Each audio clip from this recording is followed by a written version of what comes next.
Təkcə Avropanın deyil, planetin digər ölkələrinin də səbirsizliklə gözlədiyi ilk qita oyunları start nöqtəsinə yaxınlaşır. Bu il tarixdə ilk dəfə olaraq paytaxt Bakı Avropa Yay Olimpiya oyunlarına ev sahibliyi eləyəcək.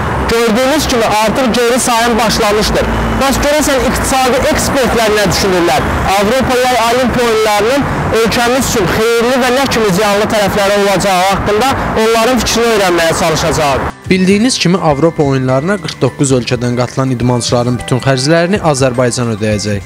Oyunlara sərf edilən maliyyənin dəqiq rəqəmləri bilinməsə də tikilən bütün infrastrukturu, idman komplekslərini və Avropadan gələn idmançıların xərcini nəzərə alsaq, güman etmək olar ki, çəkilən xərclər milyardlarla hesablanır. İqtisadçı ekspert Nazim Məmmədov bildirir ki, tikilən bütün bu infrastruktur və olimpiya kompleksləri gələcək üçün istifadə oluna bilən layihələrə daxildir. İqtisadi cəhətdən Azərbaycan bu beynəlxalq yarışdan nə qazanacaq? Ekspert bildirir ki, infrastrukturun yenilənməsi baxımından gələcək olimpiya oyunlarını və beynəlxalq miqyaslı yarışların Azərbaycana dəvət olunması baxımından həmin tikiləcək indiki istifadəyə veriləcək obyektlərin böyük önəmi var gələcək üçün.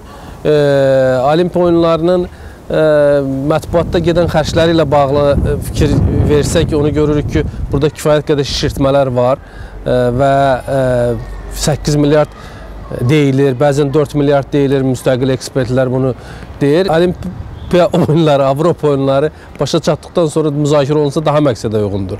İqtisadçı ekspert Oktay Haqverdiyevin sözlərinə görə isə bir çox ölkələr olimpiya oyunlarına ayırdığı maliyyəni götürə bilmirlər. İqtisadi nöqteyi-nəzərdən bütün olimpiya oyunları adətən o ölkədə aparılır, o ölkənin hesabına olur, bütün xərclər. Və təbii ki, ölkə burada hansısa bir qazanc əldə edə bilmir, ola da bilməz. Amma ki, hansısa gəlirlər gəlir də, yəni reklamlar var, televiziya var, sonra ümumiyyətcə suvenirlər var və hamısı artıq hesablanıb. Misal üçün, Azərbaycanda ekspertlərin hesablamalarına görə Azərbaycan təxminən 100-120 milyon bu oyunlardan qazanacaq.